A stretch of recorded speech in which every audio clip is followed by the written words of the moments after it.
Good morning students. बेटा मैंने पिछले उसमें वीडियो में आपको एक्सरसाइज नंबर 1.1 के सारे क्वेश्चंस का सॉल्यूशन दिया था। अब मैं आज आपका एक्सरसाइज नंबर 1.2 को कवर कर रहा हूं। इस एक्सरसाइज नंबर 1.2 में अगर आप वैसे तो मुझे बिना कराए भी आप कर दोगे, क्योंकि मैंने इसका इंट्रो पार्ट आपको पूरा करा रखा है। जब इंट्रो पार्ट आप समझ लोगे तो एक्सरसाइज करने में आपको किसी तरह की प्रॉब्लम नहीं होगी। अगर किन्हीं कुछ बच्चे जो सबसे पहले स्टार्टिंग ही इस वीडियो से कर रहे हो, तो ऐसे बच्चे अगर वीडियो देख रहे हैं तो प्लीज बेटा आप मेरा इंट्रो वाला वीडियो देखिए, क्योंकि जब इंट्रो आपको अच्छे से समझ में आ जाएगा तो आप क्वेश्चनों को बिना उसके कर दोगे। आपको इंट्रोडक्शन बहुत इंपॉर्टेंट है। अगर आपको इंट्रोडक्शन समझ में आ गया, आप बहुत आराम से वीडियो के क्वेश्चन को बना लोगे। आप पूरा वीडियो देखिए, देखने के बाद यदि आपको समझ में आए, अच्छा लग रहा हो, तो आप वीडियो को लाइक करिएगा, सब्सक्राइब करिए, और जो है अपने फ्रेंड्स को और अपने रिलेटिव्स को भी सब्सक्राइब करने के लिए बोलिए, ताकि जो है वो भी इसका फायदा उठा पाए। इसी एक्सरसाइज का मैं पहला क्वेश्चन कवर कर रहा हूं। फर्स्ट क्वेश्चन है express each number as the product of prime factors. इसके लिए आपको सिर्फ क्या आइडिया चाहिए? प्राइम फैक्टर्स का अंदाजा चाहिए। भाई प्राइम फैक्टर में इसमें 5 पार्ट्स इस क्वेश्चन में दिए हुए हैं। मैं एक पार्ट आपको समझा देता हूं। जैसे पार्ट नंबर फर्स्ट मैं कर देता हूं, solution of part number first. क्या करना होगा? अगर फर्स्ट पार्ट को करेंगे तो मुझे फर्स्ट पार्ट के प्राइम फैक्टर्स ढूंढने पड़ेंगे। तो फर्स्ट पार्ट इज 140। मैंने बगल में 140 एक नंबर लिखा और इस नंबर के प्राइम फैक्टर निकालना शुरू कर दिया। 140 इवन नंबर है and every even number is exactly divisible by 2। आपको पता है हर इवन नंबर 2 से डिविजिबल होता है। सबसे पहले इसको 2 से डिवाइड करो। 2 से नंबर 7 टाइम्स और 0 टाइम डिवाइड हो जाएगा। फिर से देखो 0 अगर यूनिट प्लेस में नजर आ रहा है, फिर 2 से डिवाइड हो जाएगा। 2 से इसको डिवाइड करते हैं और 2 से डिवाइड करेंगे तो 2 से डिवाइड करते समय ये पहली बार 3 आएगा, 1 और 0 10, 5 टाइम डिवाइड हो जाएगा। 35 जिसके यूनिट प्लेस में 5 आता है वह नंबर 5 से डिवाइड हो जाता है। 3 से चेक कर सकते हो आप। 3 से चेक करने के लिए इन दोनों का सम आप चेक कर लो। 8 आ रहा है, 3 के टेबल में नहीं आता है, इसका 3 से डिवाइड होगा ही नहीं। इसका मतलब 5 से डिवाइड करोगे। 5 से डिवाइड करोगे तो 5 7 जा 35 और 7 खुद ही प्राइम नंबर है, तो 7 1 टाइम डिवाइड हो जाएगा। जब आप प्राइम फैक्टर्स की बात करोगे, जैसे फर्स्ट पार्ट था 140, या आप पूरा लिख लो प्राइम फैक्टर्स ऑफ 140 लिखो।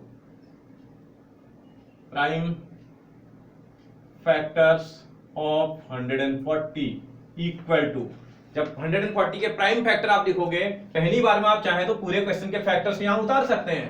That is 2 into 2 into 5 into 7। लेकिन बेटा इसको सही तरीका क्या है? कोई भी नंबर आपने प्राइम फैक्टर जिसका अगर मेथड को समझाओ तो इसमें जो प्राइम फैक्टर आता है सिर्फ एक बार आता है। इसमें प्राइम फैक्टर जो आपने 2 लिख दिया वो 2 टाइम लिख दिया। इसका मतलब आपको उसको 1 टाइम करना है, इसको पावर फॉर्म में कन्वर्ट करके लिखना है। दैट इज इक्वल टू, जब भी पावर फॉर्म में कन्वर्ट करेंगे आप 2 हाउ मेनी टाइम्स इज 2, तो 2 टाइम्स। इसका मतलब 2 इसमें 2 टाइम्स आ रहा है, तो इसका मतलब 2 के ऊपर आप जितने टाइम्स आएगा उतनी पावर लगा देंगे, 2 टू द पावर 2। 5 कितने टाइम्स आ रहा है? 1 टाइम, इसलिए 5 की पावर 1 लिखने की जरूरत नहीं होती है। 7 भी 1 टाइम आ रहा है, इंटू 7। इसका जो भी नंबर जितने टाइम्स आएगा उसको पावर फॉर्म में लिख देंगे, वो प्राइम फैक्टराइजेशन आ जाएगा। और अगर आपको फर्स्ट क्वेश्चन समझ में आ गया तो आगे के क्वेश्चन तो आप बहुत आसानी से बना दोगे, क्योंकि प्राइम फैक्टर ही सब बार हर बार करना है। आप बाकी के रिमेनिंग पार्ट्स को आप खुद करेंगे।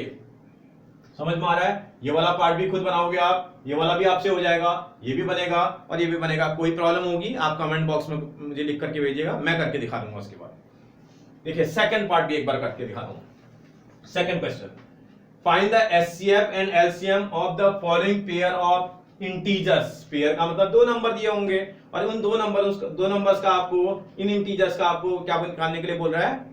एलसीएम भी निकालो बोल रहा है और एचसीएफ भी निकालो बोल रहा है। एचसीएफ एलसीएम मैंने आपको इंट्रो पार्ट में बताया था, आपको आता होगा। उसके बाद जब एलसीएम और एचसीएफ निकालने के बाद आपसे बोल रहा है इसको वेरीफाई भी करो। ये देखो लिखा हुआ है, अभी पूरा क्वेश्चन नहीं हुआ। यहां तक उसने एक क्वेश्चन पूछा, उसी में दूसरा क्वेश्चन और आपको कर दिया, वेरीफाई दैट, जो ये कंडीशन है इसको वेरीफाई भी करना है। LCM multiply by HCF equal to product of 2 numbers. एक बार मैं करके दिखाता हूं। देखो फर्स्ट वाला पार्ट और सेकंड वाला पार्ट छोटे नंबर है, आप बना दोगे। थर्ड वाला पार्ट मैं करके दिखाता हूं और उसके बाद आप देखो कैसे बनेंगे। बाकी के पार्ट्स को आप कर लोगे, थर्ड पार्ट में करके दिखा रहा हूं। थर्ड वाले पार्ट में नंबर्स दिए हुए हैं 336 एंड 54।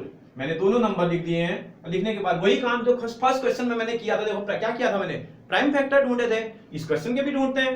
देखो अगर मैं 336 को चेक करूं ये किस नंबर से डिवाइड हुआ, तो एक बार देखते हैं। यूनिट पेज पर इवन नंबर तो 2 से तो पक्का ही डिवाइड होना है। 2 1 जा 2, 1 एंड 3 आएगा 13, 2 6 जा 12, 1 और 6 2 8 जा, फिर 2 से डिवाइड करोगे, 2 4 जा 2 8 जा 16 और 2 4 जा 8, फिर से 2 से डिवाइड हो जाएगा ये, 2 4 जा 8 और 2 2 जा, फिर 2 से डिवाइड होगा, 2 से 2 2 जा एंड 2 1 जा। अब ये नंबर 2 से डिवाइड नहीं होगा। अब आप 3 से चेक करोगे, देखो इसका सम 3 आ रहा है तो 3 से पक्का डिवाइड होना है। 3 से डिवाइड करेंगे, 3 7 जा, 7 खुद ही एक प्राइम नंबर है, 7 1 जा 7, ये इसके प्राइम फैक्टर आ गए। देखो आप चेक करो। अब मैं इसमें इस तरह से मैं फैक्टर फॉर्म में नहीं लिखूंगा, मैं डायरेक्ट पावर फॉर्म में लिख दूंगा। How many 2 are there 4, so 2 की power 4 multiplied by how many 3 are there only 1 3 multiplied by how many 7 are there 1 times. इसका ये मैंने आपको प्राइम फैक्टराइजेशन मेथड की जो डेफिनेशन है उसके हिसाब से कन्वर्ट कर दिया। तो प्राइम नंबर जो है, every prime number can be every composite number can be express as the form of prime and this prime factorization is unique. इसका मतलब यूनिक का मतलब उसमें प्राइम फैक्टर बार बार नहीं आना, सेम प्राइम फैक्टर बार बार नहीं आना चाहिए। तो मैंने उसी फॉर्म में इसको कन्वर्ट कर दिया। ऐसे 54 का भी चेक कर लेता हूं। 54 जो कि इवन नंबर है, 2 से पक्का डिवाइड होना है, 2 से डिवाइड करेंगे, 2 2 जा 4, 2 7 जा 14, ये 27 3 की टेबल आपको आती है, 3 की टेबल में आता है नंबर, 3 की टेबल में 9 टाइम्स आएगा, फिर 3 की टेबल आप अप्लाई करोगे, 3 की टेबल में 3 टाइम आएगा, फिर 3 से डिवाइड करोगे 1 आएगा। जब तक यहाँ पर 1 नहीं आ जाता आप डिवाइड करते रहोगे और सिर्फ प्राइम फैक्टर लिखोगे। ये नहीं कि 27 को 9 से डिवाइड कर दोगे, 9 is not a prime number. आपको बात हो रही है प्राइम फैक्टर की। फिर देखते हैं how many 2 are there only 1, how many 3 are there 3 to the power 3। जब आप इसको कर लोगे, मैंने तुम्हें एचसीएफ और एलसीएम बताया था। एचसीएफ, जब आप एचसीएफ निकालते हैं, देखो बेटा एक बात समझ लो, एचसीएफ का मतलब ही है सीधा कॉमन फैक्टर। इसका मतलब जो नंबर कॉमन आ रहा होगा उसको लिखेंगे, और वो भी लीस्ट पावर के साथ। मैंने आपको समझा रखा सबसे लेस पावर वाला कॉमन नंबर। कॉमन तो होना ही होना चाहिए पहले तो। देखो यहाँ भी 2 नजर आ रहा है, यहाँ भी 2 नजर आ रहा है, कॉमन नजर आ रहा है मुझे, दोनों में दिखाई दे रहा है। जितने भी फैक्टर आपको दिखेंगे अगर सब में दिखाई दे रहा है कॉमन है, इसका कॉमन दिख रहा है 2 लिख देते हैं। और लीस्ट पावर कितनी दिख रही है 2 की 1 पावर, इसका 2 की 1 पावर लगाने की जरूरत नहीं है, इसका इतना ही आएगा मल्टीप्लाई बाय। और चेक करोगे आप, देखो ये 3 और ये 3 भी आप अगर ध्यान से देखोगे तो कॉमन नजर आ रहा है मुझे, कॉमन आ रहा है। इन दोनों 3 में उस वाले 3 को लिखोगे जिसकी पावर लेस होगी, ऊपर वाले 3 में लेस पावर लगी हुई है 3। इसका इसी को सॉल्व कर दोगे तो कितना हो जाएगा बेटा, ये 2 3 जा 6, so that the HCF of these 2 numbers is equal to 6। ऐसे एलसीएम भी निकाल लेते हैं, आपको कोई ज्यादा दिक्कत थोड़ी है। एलसीएम में क्या करते हैं, चाहे कॉमन आ रहा हो चाहे ना आ रहा हो, अगर कॉमन आ रहा है तब भी उसको भी लिखेंगे, नहीं आ रहा है तो भी लिखेंगे। कॉमन आएगा तब भी 1 टाइम लिखेंगे, नहीं कॉमन आ रहा है तब भी 1 टाइम लिखेंगे। इसका ये और ये कॉमन है, इसका 1 टाइम तो लिखोगे। लेकिन एलसीएम के केस में कौन सा नंबर लिखोगे, हायर पावर का। आपको बताया था ना एलसीएम पढ़ाते समय, आपने इंट्रो पार्ट में देखा होगा। एलसीएम का मतलब जिसपे हायर पावर लगी होती है उस वाले नंबर को आप लिखोगे। इसका इस वाले 2 और इस वाले 2 के कॉमन नंबर में हायर पावर किस वाले 2 पे लगी है, इस वाले 2 पे। कितनी लगी है बेटा, 4 पावर मल्टीप्लाई बाय 3। यहां भी 3 यहां भी कॉमन है, नहीं भी कॉमन होता तो भी लिखते हैं क्योंकि एलसीएम में तो सारे लिखने हैं। और इसका मतलब ये और ये में से कॉमन तो नजर आ रहा है लेकिन हायर पावर वाला नंबर लिखा जाएगा। इसका 3 to the power 3 multiplied by, फिर क्या, फिर देखो इसमें 7 यहां नजर आ रहा है, यहां है नहीं है, अगर नहीं है तब भी लिखेंगे, 7 को भी लिखा जाएगा क्योंकि एलसीएम के केस में सारे नंबरों को कवर करना होता है, कोई नंबर छूटना नहीं चाहिए और हर नंबर को हायर पावर की फॉर्म में लिखा जाएगा। बेटा थोड़ा सॉल्व कर लो इसको। 2 टू दी पावर 4 16 होता है, मल्टीप्लाइड बाय 9, 69 जा 144, मल्टीप्लाई बाय 7 की टेबल लगा लो। 7 4 जा 28 कैरी इक्वल टू 2, 7 4 जा 28 और 2 30 का 0 कैरी इक्वल टू 3, 7 1 जा 7 और 3 10, 108 is the LCM of these 2 numbers. Correct?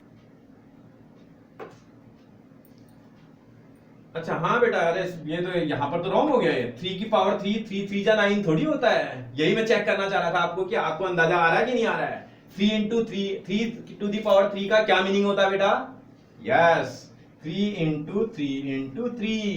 अगर 3 into 3 को मल्टीप्लाई करेंगे, 3 3 जा 9, 3 जा 27, मैं कभी कभी बीच बीच में आपको टेस्ट भी करूंगा। और 27 ही आएगा। 27 को इससे मल्टीप्लाई कर लो, 16 से 7 जा 112 कैरी इक्वल टू 11, 16 2 जा 32, 32 और 11 43 मल्टीप्लाइड बाय 7, इसको 7 से मल्टीप्लाई कर देते हैं। अगर 7 से मल्टीप्लाई करेंगे 7 2 जा 14 कैरी इक्वल टू 1, 7 3 जा 21 और 1 22 कैरी इक्वल टू 2, 7 4 जा 28 और 2 30, 3024।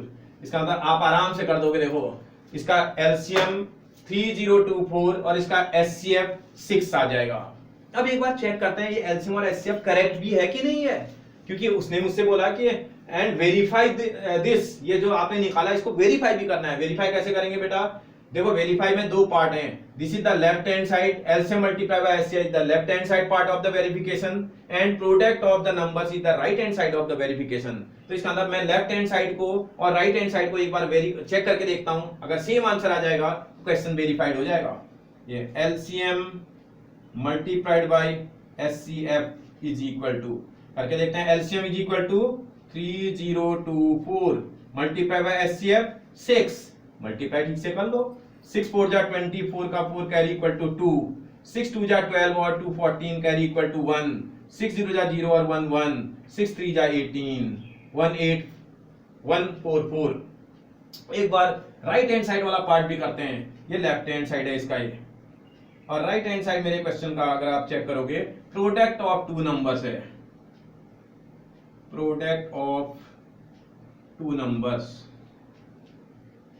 भाई दो नंबर्स का प्रोडक्ट की बात कर रहा है। नंबर्स क्या थे मेरे पास, ये थे 336 मल्टीप्लाइड बाय 54, और इसी को मल्टीप्लाई करके देखते हैं कितना आ रहा है। आप रफ में बगल में सॉल्व कर लो। 336 54, 4 6 जा 24 कैरी इक्वल टू 2, 4 3 जा 12, 12 और 2 14 कैरी इक्वल टू 1, 4 3 जा 12, 12 और 1 13, 5 6 जा 30 कैरी इक्वल टू 3, 5 3 जा 15, 15 और 3 18 कैरी इक्वल टू 1, 5 और 3 जा 15, 15 और 1 16। एक बार चेक करो जरा, 4 आ जाएगा, 4 आ जाएगा, 11 का 1 कैरी इक्वल टू 1, 6 और 1 7 और 1 8 और 1, इसका सॉल्व करने पर 18144। अगर हमारा लेफ्ट हैंड साइड और राइट हैंड साइड सॉल्व करने पर सेम आंसर शो करता हो, इसका मतलब क्वेश्चन मेरा वेरीफाइड है। देखो आपका आंसर एकदम करेक्ट है। अब यहां लिख देंगे therefore left hand side equal to right hand side, यहां नीचे लिख दोगे हेंस वेरीफाइड। इसका मतलब आपने क्वेश्चन को क्या कर दिया बेटा, वेरीफाई कर दिया। जो वो बोलना चाह रहा था वो कंडीशन आपने फुलफिल कर दी। आपको बात समझ में आई, आप आराम से कर दोगे, कोई प्रॉब्लम आपको नहीं होगी। बाकी के रिमेनिंग बेटा next question, question number 3, find the HCF and LCM of the following integers by applying prime factorization method. देखो बेटा प्राइम फैक्टराइजेशन मेथड का मतलब वही पिछला क्वेश्चन, प्राइम फैक्टर्स आपको कैलकुलेट करने हैं। जैसे ही प्राइम फैक्टर कैलकुलेट करोगे आपके जो है आपका एचसीएफ और एलसीएम निकलने लगेगा बहुत आराम से। अगर एक बार करके देखें तो आप समझ जाओगे। मैं आपको इसका फर्स्ट पार्ट करके दिखाता हूं। फर्स्ट पार्ट नंबर फर्स्ट में आपको 3 नंबर्स गिवन है। 12 is the first number, 15 is the second number and 21 is the third number. You have to find the prime factorization of all these numbers. First 12. 12 is which kind of number? Even number. And every even number is exactly divisible by 2. 2 से आराम से divide हो जाएगा। 2 6 जा 12। फिर से आप 2 से डिवाइड कर दोगे, इवन नंबर फिर आ रहा है। 3 टाइम डिवाइड हो जाएगा। फिर 3 से डिवाइड करोगे 1। जब तक 1 नहीं आता तब तक डिवाइड करना है। आप चेक कर लो 2 how many times are there? 2 times, so 2 to the power 2 multiply by 3 1 times, so 3 to the power 1। ऐसे नेक्स्ट नंबर का भी प्राइम फैक्टर निकाल लोगे 15। अगर प्राइम फैक्टर निकालोगे 15 एक ऑड नंबर है। ऑड नंबर को चेक करने के लिए सबसे पहले 3 से चेक कर सकते हैं। इन दोनों का सम 6 आ रहा है जो कि 3 का मल्टीपल है, तो 3 से तो पक्का ही डिवाइड होना है इसको। 3 से डिवाइड करेंगे 3 5 जा 15, 5 इज अ प्राइम नंबर तो 5 से डिवाइड करेंगे 1 टाइम। तो इसके फैक्टर जब निकालोगे तो 3 into 5 आ जाएगा। Last number is 21। इस 21 को भी डिवाइड करके देखते हैं। 21 3 से डिवाइड हो जाएगा। 2 और 1 का सम 3 का मल्टीपल है। तो जब 3 से डिवाइड करोगे 7 टाइम डिवाइड होगा, और 7 खुद कैसा नंबर है, प्राइम नंबर है। 7 को डिवाइड करेंगे 1 टाइम्स, इसका मतलब इसके प्राइम फैक्टर आ जाएंगे 3 into 7। आपसे क्या बोल रहा है, find the HCF and LCM of these three numbers with the help of prime factorization method। इसका मतलब प्राइम फैक्टराइजेशन मेथड से जब आप एचसीएफ निकालते हो, आपको पता है एचसीएफ का मतलब अब तो समझ में आ गया, वैसे भी आता था तुम्हें क्लास 4 में, ऐसे शुरू होता है HCF. HCF means common factor with least power, common चाहिए लीस्ट पावर वाला। आप देखो 2 यहां नजर आ रहा है, आपको और कहीं नजर आ रहा है, नहीं नजर आ रहा है, कॉमन नहीं है, नहीं लिखेंगे। देखो 3 को देखो, 3 यहां भी नजर आ रहा है, 3 यहां भी नजर आ रहा है, 3 यहां भी नजर आ रहा है। 3 जो 3 नंबर्स गिवन है उन सभी के फैक्टर्स में अवेलेबल है, इसका मतलब 3 इसका कॉमन फैक्टर है, इसका 3 तो लिखोगे, लेकिन कितनी पावर के साथ लिखोगे बेटा, लीस्ट पावर के साथ, सबसे कम पावर के साथ। इसका मतलब इनमें 3 की सबसे लेस पावर 1 लगी हुई है, 3 to the power 1 को 3 ही बोलते हैं। इसका मतलब इन सब नंबरों का जो एचसीएफ आएगा वो तो 3 है, लेकिन इन सबका एलसीएम क्या होगा, एलसीएम भी निकालते हैं एक बार। आपको मैंने बताया था सर, एलसीएम के लिए आप क्या करते हो, चाहे कॉमन आ रहा हो चाहे ना आ रहा हो, सबको लिखते हो, लेकिन हायर पावर के साथ। जैसे ये वाला 2 को सबसे पहले चेक करोगे, 2 यहां नजर आ रहा है लेकिन और कहीं नजर नहीं आ रहा है, लेकिन लिखा जाएगा एलसीएम में, लिखा जाएगा 2 लिखा जाएगा, लेकिन हायर पावर के साथ। सबसे हायर पावर कितनी दिख रही, 2 के ऊपर 2 पावर दिख रही है, मल्टीप्लाइड बाई। फिर देखो 3 यहां भी, 3 यहां भी, 3 यहां भी कॉमन है, लेकिन सबसे हायर पावर उस पर कितनी लगी है, 1। फिर यहां चेक करो 5 यहां नजर आ रहा है और कहीं नजर आ रहा है, नहीं आ रहा है, लिखोगे कि नहीं लिखोगे, लिखोगे, एलसीएम में लिखा जाएगा। 7 यहां है और कहीं नजर नहीं आ रहा है, लिखोगे आप। इसको सॉल्व करने के लिए देखो बेटा, जब ऐसा टाइप का क्वेश्चन आता है तो सॉल्व करना बहुत इजी होता है। एक 5 है, इसके साथ यहां से एक 2 ले लेना है, इसका एक 2 इस 5 को दे दो, 5 2 जा 10, 10 का सीधा आंसर बेटा 0 लग जाएगा। अब देखो एक 2 आपने इसको दे दिया तो एक ही 2 तो बचा है, यहाँ पर एक 2 यहां बचा, एक यहां 3 बचा, एक यहां 7 बचा, 2 3 जा 6, 6 7 जा 42। क्या एलसीएम आ गया बेटा, 420। कोई परेशानी, आपको शायद किसी तरह की प्रॉब्लम नहीं होगी, आप आराम से कर दोगे। लेकिन बाकी के पार्ट्स को आप खुद कर लेना, क्योंकि पार्ट नंबर 2 और पार्ट नंबर। बेटा नेक्स्ट क्वेश्चन, क्वेश्चन नंबर 4 देखो क्या है, if HCF of 306 and 657 is 9, then find their LCM। इसका मतलब आप क्वेश्चन देख करके समझ रहे होंगे, इसका मैं एक बार सॉल्यूशन मैं करके दिखाता हूं। देखो इसमें क्या क्या इंफॉर्मेशन आपको गिवन है, पहले आप वो चेकआउट कर लो। इसमें देखो, इसमें अगर हम चेक करें तो ये number 1 HCF of this and this, it means this and this are the numbers, these are the 2 numbers. इसका मतलब 1 नंबर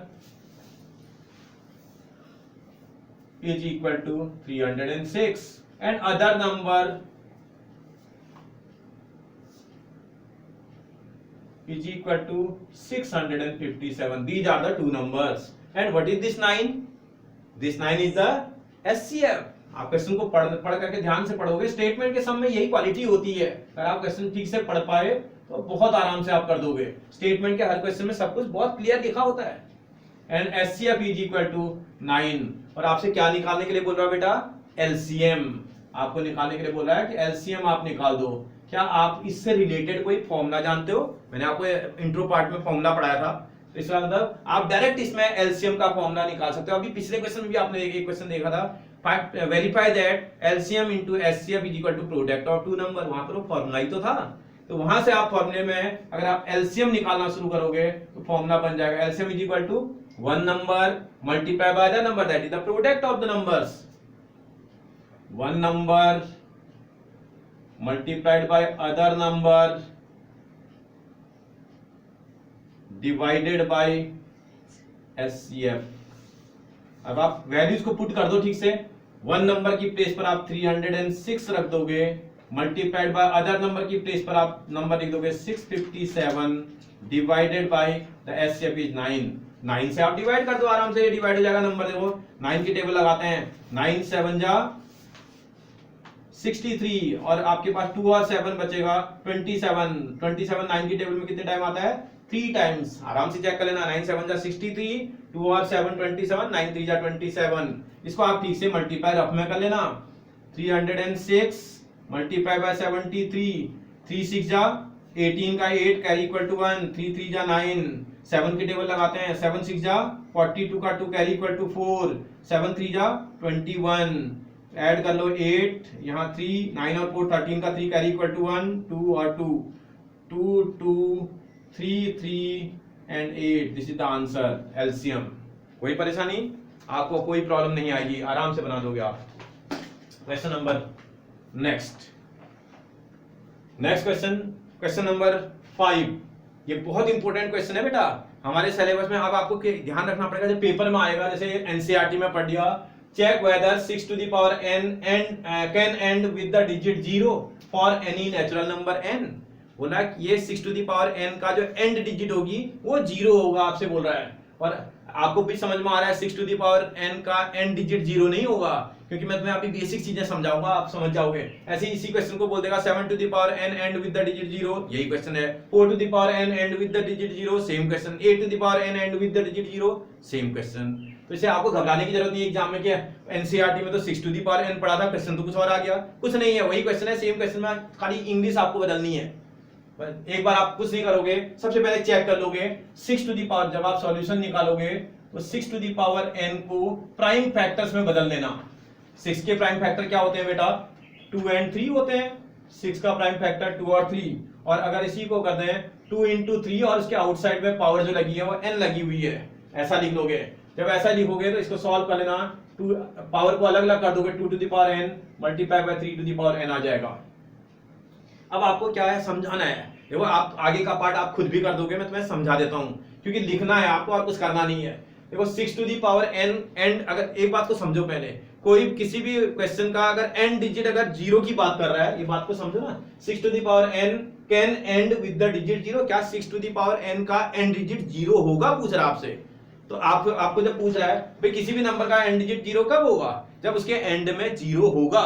अगर कोई भी नंबर कितना बड़ा नंबर हो, कोई बोले 7 3 2 4 8 7 5 1 9 5 2 0, ऐसा कोई नंबर लिख देगा मुझे, यही नंबर तो इसके एंड डिजिट में 0 आएगा ना, क्योंकि एंड डिजिट में जिसके 0 आता है that number is exactly divisible by 10। आप बेसिक को समझिए पहले, किसी भी नंबर के एंड में अगर 0 आ रहा है तो वह नंबर 10 से डिविजिबल हो जाएगा। बात समझ में आ रही है तुम्हें? अगर वो 10 से डिविजिबल हो जाएगा, एक मिनट चेक कर लो 10 के प्राइम फैक्टर में कौन कौन से नंबर अवेलेबल होने चाहिए। अगर 10 से वो नंबर डिविजिबल है तो इसका प्राइम फैक्टर 2 एंड 5 बोथ होने चाहिए। खाली 2 होने से नहीं काम चलेगा, या खाली 5 के होने से काम नहीं चलेगा। 2 और 5, if 2 and 5 both are the factor of that number, then the end digit of that number is 0। अब आप अपने क्वेश्चन को वापस आओ, आपके पास जो नंबर है इसकी डिजिट और इसकी डिजिट चेक करो, क्या से इसमें 5 अवेलेबल है?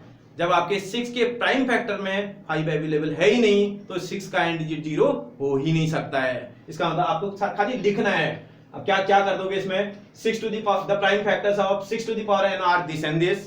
The prime factors of 6 to the power n are not in the form of 2 to the power n and 5 to the power n, दोनों होने चाहिए। both 2 to the power n and 5 to the power n are factor of 2 to the power n and 5 to the power n are available in the factors of 6 to the power n।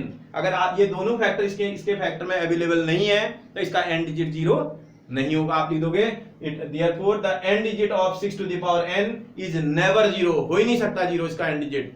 बात समझ में आ रही तुम्हें?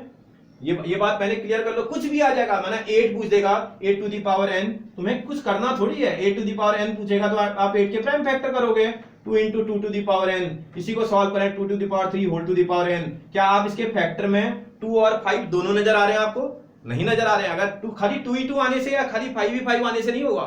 जैसे उसी में question पूछेगा 25 to the power n end with the digit 0, ये भी नहीं आएगा। इसको 5 का square whole to the power n आएगा। तुम बोलो 5 भी दिख रहा है 2 भी दिख रहा है, ये पावर है बेटा, ये उसका फैक्टर नहीं है।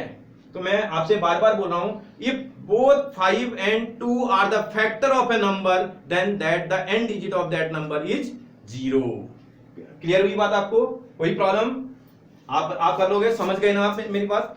आप आराम से कर दोगे, इससे आगे का पार्ट आप खुद कर लेना बेटा। Next question number 6, explain why 7 into 11 into 13 plus 13 and 7 into 6 into 5 into 4 into 3 into 2 into 1 plus 5 are composite number. आपसे बोल रहा है इसको एक्सप्लेन करो, ये क्यों कंपोजिट नंबर होगा। अब फिर वही इंट्रो पार्ट पर फिर वापस चले जाओगे तो आप समझ जाओगे कोई भी नंबर कंपोजिट नंबर कब होता है बेटा। कोई भी नंबर कंपोजिट नंबर तब होता है जब उसके 3 और मोर देन 3 फैक्टर्स होते हैं। अगर आप ये शो करके दिखा दोगे कि इसके 3 या 3 से ज्यादा फैक्टर हैं तो इसका अंदर ये कंपोजिट नंबर बन जाएगा। अगर इसके 3 या 3 से ज्यादा फैक्टर आप नहीं शो कर पाएंगे तो ये कंपोजिट नंबर नहीं होगा। मैं एक बार आपको करके दिखाता हूं। देखो इस वाले को, फर्स्ट वाले पार्ट को अगर आप चेक करो, दोनों एक जैसे हैं, एक समझ जाएगा तो आपका दूसरा तो ऐसे ही बन जाएगा 7 × 11 × 13 प्लस 13। मैंने पहला वाला पार्ट पकड़ा, दूसरा आप खुद करोगे। देखो फर्स्ट वाले पार्ट में अगर आप चेक करोगे तो आपको ये पता होगा भाई किसी भी नंबर को जब भी हम फैक्टर्स में टर्म्स में ब्रेक करते हैं तो टर्म्स में ब्रेक करने के लिए आपको किस चीज की जरूरत पड़ती है। आपको टर्म्स में ब्रेक करने का काम क्लास 9th में पढ़ा होगा आपने। भाई हमारे प्लस और माइनस के जो साइन होते हैं वो किसी भी क्वेश्चन को टर्म्स पर डिवाइड करते हैं। देखो इसका मतलब यहाँ ये प्लस का साइन यहाँ लगा हुआ है, ये प्लस के पहले वाला फर्स्ट टर्म प्लस के बाद वाला सेकंड टर्म है। कितने टर्म्स है इसमें? 2 टर्म्स। इन 2 टर्म्स में तुम्हें कोई ऐसी चीज है जो दोनों टर्म्स में नजर आ रही हो, ऐसा कोई नंबर नजर आ रहा है? बिल्कुल 13 आपको नजर आ रहा होगा, यहां भी नजर आ रहा है फर्स्ट वाले टर्म में भी और सेकंड वाले टर्म में भी। आपने क्लास 9th में जब आप मैथ्स करते थे तो आपने ध्यान दिया होगा जब भी कोई चीज आप कॉमन निकालते हैं तो कॉमन निकालते इसमें करते क्या हो बेटा, जो कॉमन निकाला गया टर्म है उससे फर्स्ट वाले टर्म को डिवाइड करते हो आप। अगर आप इससे इसको डिवाइड करोगे तो देखो 7 × 11 × 13 को अगर मैं 13 से डिवाइड करता हूं तो 13 एंड 13 कैंसिल। अगर ये तो कैंसिल तो कितना बचा? 7 × 11 बचा और 7 × 11 यहां बचा होगा। उसके बाद जो आप देखो प्लस इस 13 से इस वाले 13 को भी तो डिवाइड करोगे। 13 से 13 डिवाइड करोगे, same number divide by same number 1। आपको पता है सेम नंबर को सेम नंबर से जब डिवाइड करते हैं तो 1 आ जाता है।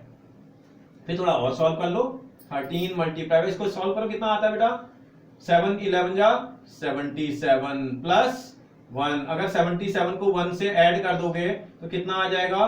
13 × 78। और देखो बेटा 13 × 78 को मैं अगर ऐसा लिख दूं क्या कोई प्रॉब्लम है इसमें? 1 × 13 × 78 लिखने पर वही तो वैल्यू आती है, क्या फर्क पड़ता है 1 से मल्टीप्लाई करने पर? 1 से तो हम किसी भी नंबर को मल्टीप्लाई कर सकते हैं। तो इसका जैसे मैं 1 से मल्टीप्लाई करूंगा ये नंबर कितने फैक्टरों में ब्रेक हो गया बेटा, आप चेक करो जरा।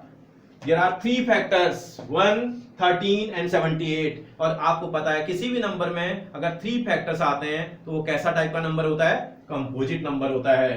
Therefore आप लिख दोगे 7 × 11 × 13 plus 13 is a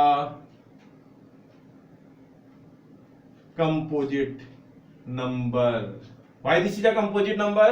Because there are how many factors? 3 factors। अगर किसी पर भी 3 और 3 से ज्यादा होने पर भी कंपोजिट होता है। किसी ये वैसे भी इसके और भी फैक्टर निकाल सकते हैं, इवन नंबर है 2 से भी डिवाइड होता है। मैंने निकाला नहीं, बस मुझे खाली शो कर देना था कि ये कंपोजिट नंबर है। कंपोजिट के लिए 3 फैक्टर्स रिक्वायर्ड है मिनिमम, तो मैंने मिनिमम फैक्टर की रिक्वायरमेंट को पूरा कर लिया, क्वेश्चन सॉल्व हो गया।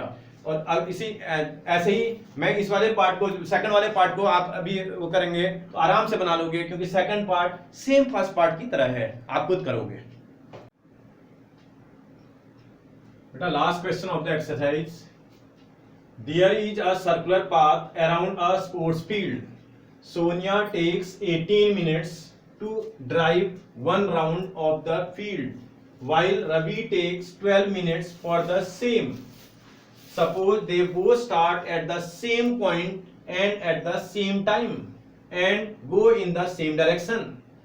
देखो एक कंडीशन दी हुई है, after how many minutes will they meet again at the starting point. देखो जब ये क्वेश्चन हो रहा है, स्टेटमेंट का क्वेश्चन है, थोड़ा कंफ्यूज कर रहा है, लेकिन प्रॉब्लम कुछ नहीं है। देखो आपको साफ साफ कुछ नहीं बता रहा है, ना एलसीएम निकालने की बात बता रहा है, ना एचसीएफ निकालने की। थोड़ा लॉजिक आपको लगाओगे आपको समझ में आने लगेगा। देखो इसको एक मैं पिक्चर के थ्रू आपको समझाता हूं ताकि आपको क्लियर हो जाए। पहले देखो एक सर्कुलर फील्ड की बात कर रहा है, let this is a circular field and this is the starting point. ये पॉइंट माना स्टार्टिंग का पॉइंट है, यहां से स्टार्ट करना है। 2 लोग हैं, एक सोनिया और एक दूसरा रवि। अगर माना सोनिया यहां से चलना स्टार्ट करते हो, इसकी कंडीशन देखिएगा। सोनिया ने चलना स्टार्ट किया और चलना जब स्टार्ट करेगी सोनिया, आप ध्यान से देखिए तो हो क्या रहा है, suppose they both start at the same point, Sonia को भी यहीं से स्टार्ट करना है और रवि को भी यहीं से स्टार्ट करना है, और रवि भी यहीं से स्टार्ट हो रहा है। सोनिया रवि दोनों सेम स्टार्टिंग पॉइंट से चल रहे हैं और क्या कर रहे हैं, एट द सेम टाइम। आप अगर स्टॉप वॉच स्टार्ट करेंगे तो दोनों को सेम टाइम पे चलना स्टार्ट कराना है। आपने रेस देखी होगी ना, वहां भी ऐसे ही चलता है, सेम टाइम पे सारे पार्टिसिपेंट दौड़ना शुरू कर देते हैं। ऐसे ये भी है, दोनों रवि और सोनिया एक ही टाइम पे चलना स्टार्ट करेंगे। और क्या कर रहे हैं बेटा, देखो same time and go in the same direction. ये नहीं कि सोनिया अगर इस डायरेक्शन की इस तरफ चल रही है तो रवि भी यहीं चल रहा है, इसी डायरेक्शन में चलना है। अब आप ध्यान से देखिएगा क्या हो रहा होगा। देखो जब अगर सोनिया जब चलना स्टार्ट करेगी वो 18 मिनट में drive the 1 round of the field, जब यहां से चलना सोनिया स्टार्ट करेगी और चलते चलते जब यहां पर वापस आएगी, इसको सोनिया को कितने मिनट का टाइम लगेगा बेटा, 18 मिनट्स का टाइम ले रही है।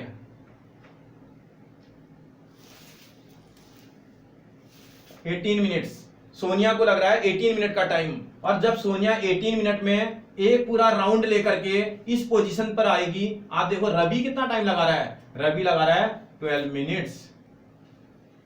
इसका मतलब जब सोनिया एक राउंड लेकर के इस पोजीशन पर पहुंची होगी तो रवि आगे निकल गया होगा, क्योंकि रवि तो इस पोजीशन में 12 मिनट में पहुंच जाएगा और रवि आगे निकल गया है, सोनिया से आगे है रवि।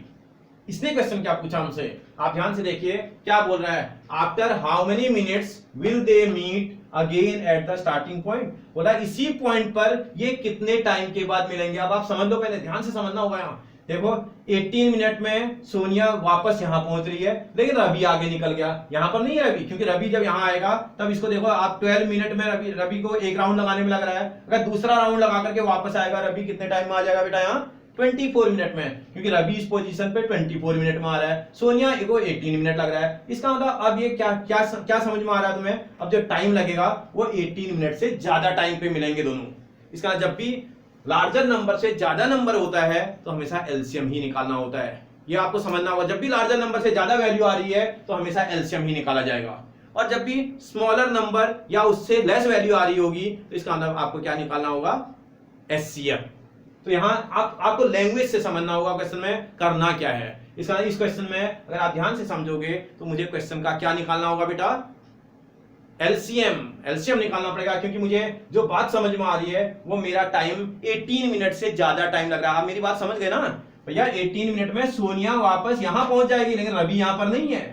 अब जो है सोनिया भी आगे बढ़ेगी और रवि भी चलेगा, कहीं पर तो मिल रहे होंगे। इसका अब उसको 18 मिनट से ज्यादा टाइम लग रहा है। अगर उसके लार्जर वैल्यू से ज्यादा टाइम अगर लगता है तो इसका मतलब हमें निकालना होता है एलसीएम। और एलसीएम तो आपको आता ही है, आप निकाल भी दोगे, मुझे तो निकालने की भी जरूरत नहीं है, समझ में आ गया तो आप बना दोगे। इसका मतलब आपको 12 का भी प्राइम फैक्टर निकालना होगा, 18 का भी प्राइम फैक्टर निकालना होगा। और अगर निकालोगे आप 12 के प्राइम फैक्टर को, अगर आप चेक करो 1 मिनट, 12 2 से डिवाइड होता है 6 टाइम, 2 से डिवाइड होगा 3 टाइम, 3 से डिवाइड होगा 1 टाइम। तो इसका 2 की पावर कितनी है बेटा, 2 मल्टीप्लाई बाय 3। 18 को भी करके देख लो, 18 2 से डिवाइड हो जाएगा 9 टाइम्स, 3 से डिवाइड हो जाएगा 3 टाइम्स, 3 से डिवाइड करोगे 1 टाइम्स। इसका 2 × 3 टू द पावर 2 आ जाएगा। तो आप एक बार फिर निकाल लेना इसका एलसीएम। एलसीएम के लिए आपको समझ में आ गया, अब एलसीएम क्या होता है, इस वाले नंबर और इस वाले नंबर में कॉमन नंबर तो है 2, लिखोगे 2, लेकिन कौन सी पावर के साथ लिखोगे, हायर पावर के साथ। इसका 2 पावर 2 टू द पावर 2। ऐसे 3 यहां भी है, 3 यहां भी है, 1 टाइम ही लिखा जाएगा, लेकिन हायर पावर के साथ लिखा जाएगा 3 to the power 2। 2 to the power 2 is equal to 4, 3 to the power 2 equal to 9, 9 4 जा 36, 36 बोल रहा है। कब ये दोनों एक दूसरे से मिलेंगे भैया, 36 मिनट पे। After 36 minutes both Sonia and Ravi meet at the starting point. आपसे पूछ रहा है स्टार्टिंग पॉइंट पर ये दोनों कब मिलेंगे, स्टार्टिंग पॉइंट पर दोनों 36 मिनट के बाद जो है एक दूसरे से मिल जाएंगे। आपको बात समझ में आ गई बेटा? अगर आपको बात समझ में आई हो, आप आराम से क्वेश्चन को करिएगा, और क्वेश्चन अगर समझ में आ गए हो तो समझ में आने पर आप इसको सब्सक्राइब जरूर करना बेटा, और लाइक बटन जरूर दबाना, ताकि मेरा मोटिवेशन भी बढ़ता जाए और मैं आपके लिए बेस्ट वीडियो लाने की कोशिश करता रहूं। थैंक यू बेटा।